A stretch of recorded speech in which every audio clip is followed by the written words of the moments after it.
New Oxford Modern English Book, Class 4th, Chapter 2, Pip Meets a Convict in Hindi. पिप यहाँ पे एक बच्चे का नाम है। मीट्स यानी मिलता है, कन्विक्ट यानी एक गुनहगार से, एक जेल से भागे हुए मुजरिम से। उनके बीच में जो कन्वर्सेशन होती है, उसके बीच में जो बातें होती है, वो इस चैप्टर में लिखी गई है। My father's family is Pirrip, my first name is Philip, but as a child I couldn't say either. मेरे पिताजी का नाम जो है वो है पिरिप और मेरा पहला नाम फिलिप, पर बच्चा होने की वजह से दोनों में से कोई भी नाम बोलना पिप के लिए, उस बच्चे के लिए पॉसिबल नहीं था। सो वो अपने आप को क्या बोलता था? पिप। और अगर वो खुद को पिप बोलता था तो हर कोई भी उसको पिप बोलने लगा। I say that my name is Pirrip because that's what is written on my father's tombstone and it is what my sister told me। ये जो बोला, ये जो पिरिप नाम है, ये इस बच्चे को कहाँ से पता पड़ा? क्योंकि जो उसके पिताजी का कब्रिस्तान में कब्रगाह थी, उसके ऊपर एक पत्थर लगा हुआ रहता है, उस पर ये लिखा हुआ था पिरिप। इसलिए वो बच्चा जानता है कि उसके पिताजी का नाम पिरिप था। और उसकी बहन जो है, जिसके साथ वह बच्चा रहता है, उसने ये बताया था कि उसका नाम पिरिप है। My sister is married to a blacksmith. मेरी सिस्टर, पिप बोल रहा है, मेरी बहन की जो शादी हुई है वो एक ब्लैक स्मिथ। ब्लैक स्मिथ कौन होता है? लोहार। लोहार यानी क्या? जो लोहे से अलग अलग चीज़ें बनाता है या जो लोहे को काट सकता है। We lived in a marshy area down by a river a few miles from the sea. हम कहाँ रहते हैं? बच्चा बोल रहा है, हम रहते हैं एक मार्शी एरिया में, एक गीली सी एरिया है, पानी वाली एरिया में, जो नदी के किनारे से होकर जाती है और यहाँ से कुछ मील दूर है, जो सी है, जो समुद्र है, उससे कुछ मील दूर है। One day I stood in the church yard and looked over my parents tombstone at the dark flat wilderness beyond the church yard. तो ये जो बच्चा है, वन डे, एक दिन की बात है, कहाँ खड़ा था? चर्च यार्ड में। चर्च यार्ड यानी चर्च के बाजू सामने की एरिया। और वहाँ पे खड़ा होकर पिप अपने पेरेंट्स की टॉम्बस्टोन के पास खड़ा था और देख रहा था। उस वक्त जो मौसम था एकदम डार्क था और फ्लैट वाइल्डरनेस। वाइल्डरनेस का मतलब होता है कि नेचर में से कुछ अपने आप चीज़ें उग जाना, जहाँ पे बहुत दिनों से कोई नहीं आया है, जिसकी वजह से नेचर अच्छे से उस एरिया में फल फूल गया है। उस जगह पे वो खड़ा है। The marshes were criss crossed with ditches and मॉन्ड्स।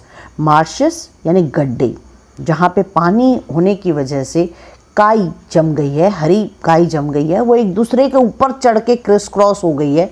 Ditches यानी गड्ढे जिसमें गंदा पानी जमा हो गया है, उसी के ऊपर ये माउंड, उसके ऊपर ऐसे जो ग्रीन जमी हुई है उसके ढेर बन गए हैं। माउंड मतलब एक ढेर जैसा बन जाना। In the distance I could see the grey line of the river and then far away the sea. मैं यहाँ से कुछ दूरी पे एक रिवर की ग्रे लाइन देख सकता हूँ और थोड़ा दूर पे सी भी। It was a cold day. वह दिन बहुत ठंडा था। The grey land and the grey sky made me feel sad. ये सब ग्रे लैंड, आसमान भी ग्रे, ये सब उस बच्चे को बहुत उदास करता जा रहा था। I suddenly realise that I was an orphan and I begin to cry. मुझे अचानक महसूस हुआ कि मैं अनाथ हूँ। मेरे पेरेंट्स, ऑर्फन यानी अनाथ बच्चा, जो जिसके पेरेंट्स गुजर चुके हैं। And I begin to cry, और वह बच्चा वहाँ पे पिप जो है रोने लगा। Hold your noise cried a terrible voice. एक जोर से आवाज़ आई, एक भयानक आवाज़ आई।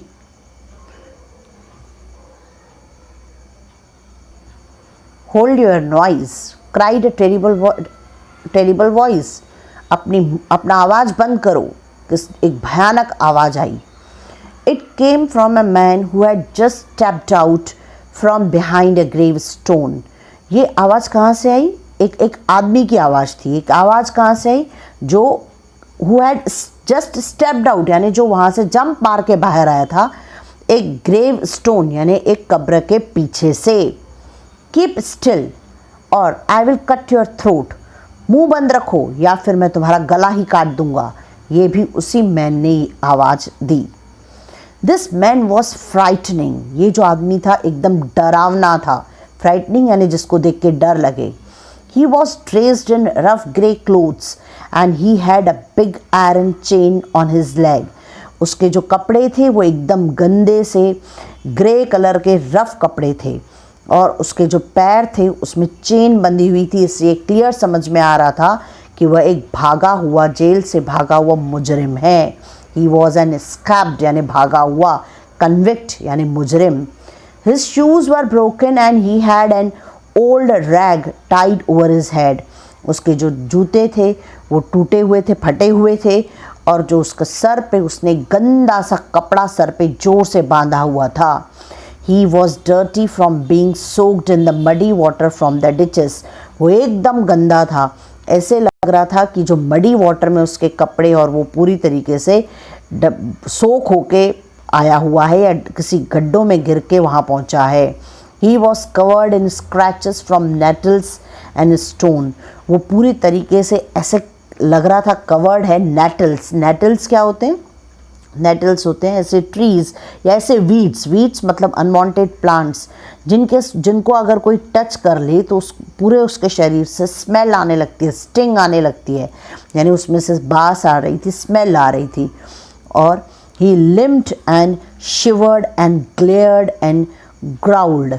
ही लिम्ड का मतलब होता है ऐसे जैसे किसी के पैर पे दर्द हो या गिर गया हो और ऐसे चलना, लिम्ड धीरे धीरे चलना, जिसके पैर में तकलीफ़ है वो जैसे चलते हैं लंगड़ा के, दैट इज़ लिम्ड।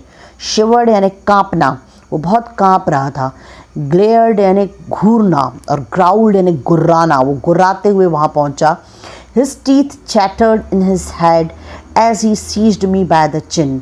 उसके वो दांतों से ऐसे कड़कड़ा रहा था और उसने उसी वक्त मुझे सीज करना यानी पकड़ लेना, बाय द चिन, मेरे को गले से जोर से पकड़ लिया।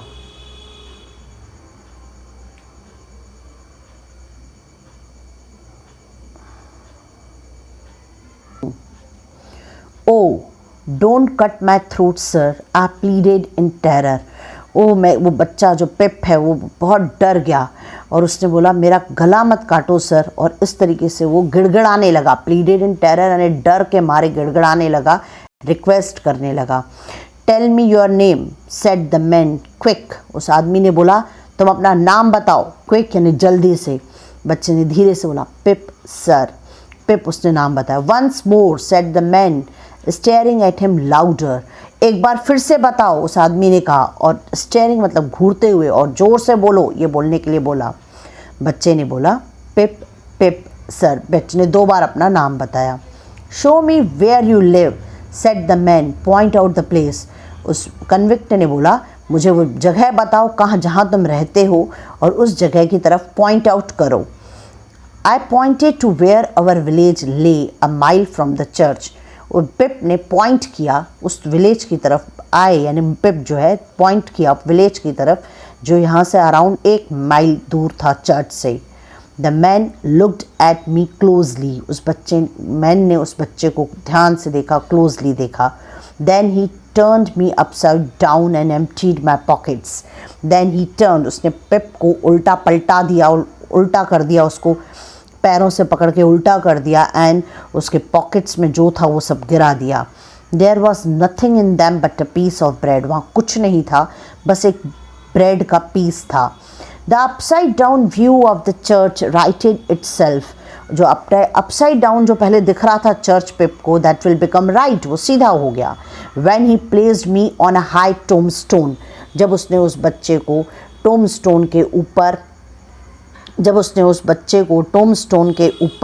जो टोम स्टोन क्या होता है, जो चर्च के पास एक, जो कब्र के पास एक पत्थर लगा रहता है, उस पर बिठा दिया। आई सेट ट्रैम्बलिंग, मैं वहाँ बैठ गया कांपते हुए, डरते हुए। While he ate the bread ravenously, और उस चोर ने, उस कन्विक्ट ने उस ब्रेड को खा लिया रेविनियसली यानी जैसे एकदम ग्रीडी, जैसे बहुत ज़्यादा भूखा आदमी झट खाता है, उस तरीके से उस ब्रेड को उसने खा लिया। Now look here said the man. उसने बोला यहाँ देखो। Where are your parents. और उस कन्विक्ट ने पिप से पूछा तुम्हारे पेरेंट्स कहाँ हैं? There sir said I, Pip ने बोला वहाँ है sir. The man jumped and made a short run but then he stopped and looked over his shoulder. जो मैन है उसने जंप लगाया और थोड़ा सा दौड़ा, लेकिन कुछ ही देर बाद वह रुक गया और उसके शोल्डर, उसके हाथ की तरफ देखा। देयर सर, वहाँ सर, वहाँ, आई timidly said pointing to the टोमस्टोन, पिप ने धीरे से कहा टोमस्टोन की तरफ इशारा करते हुए। यहाँ पे ये जो लाइनें हैं वो ये समझाती है कि जो चोर है या जो कन्विक्ट है वो पहले डर गया ये सोच के कि वहाँ पे उसके पेरेंट्स हैं, पर बाद में जब उसको महसूस हुआ कि जो उसके पेरेंट्स हैं वो ग्रेवयार्ड में हैं तो वो रुक गया। Oh said the man, man आदमी ने कहा oh, so who do you live with, तुम किसके साथ रहते हो?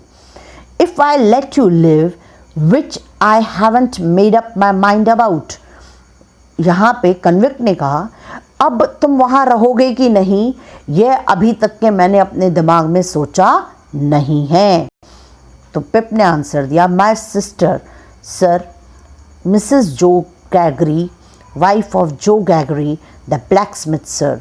बच्चे ने बोला कि वो अपनी बहन के साथ रहता है और उसका नाम बताया, और उसने ये बताया कि जो उसके बहन के जो पति हैं वो एक ब्लैकस्मिथ हैं। ब्लैकस्मिथ का मतलब एक लोहार हैं जो लोहे से अलग अलग चीज़ों को शेप देते हैं।